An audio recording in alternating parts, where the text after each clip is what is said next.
From that harrowing first-hand account, we now move to the government's own account about what happened after the attack.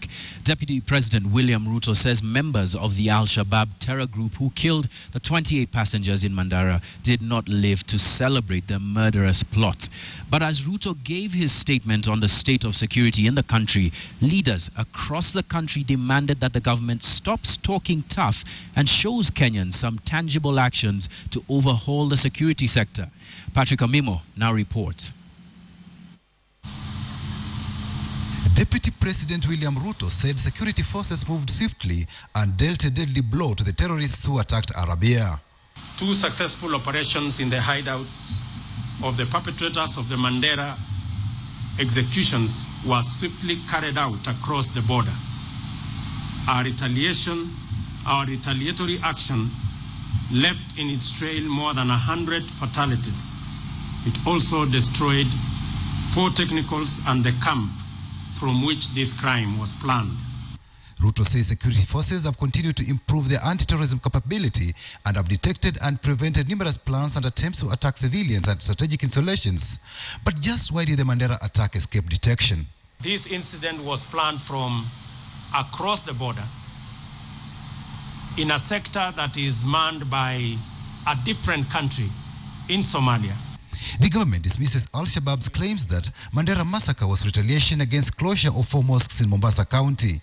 This claim, of course, is not borne of or supported by facts on the ground. No mosque has been taken over by our security forces. The deputy president slammed some leaders he did not name of sympathizing with terrorists and warned the law would soon catch up with them. It is not possible that any Kenyan leader can stand on the side of terrorists. Even as we, as leaders across, want to defend our religion, our community, our region, we must also remember that those who don't belong to our religion or don't belong to our community or don't come from our region are also Kenyans. The government says it will not allow places of worship to be used for criminal activities. No place of worship can be used as an armory for weapons to be used against Kenyans. But a section of leaders have come down hard on the government, criticizing the state for repeated tough talk while attacks keep happening. Of action has come. We are asking the president of our country to do whatever it takes to make sure that Kenya is safe. Time has come for our security managers to pull up their socks. And instead of telling us they will leave no stone unturned, they must tell us how many stones have remained unturned. Mimi ningetaka kuuliza Mheshimiwa Uhuru Kenyatta, the president, the deputy president, the time has come to crack the whip in the security docket. Mimi naona there is too much talking in the Jubilee government than kufanya. There is a lot of public relations with the Jubilee government kuliko kufanya kazi. It is not in the nature of security to report everything that happens in the country. The fact that those things that we overcome never get reported is what undermines or creates the perception as though not much is happening.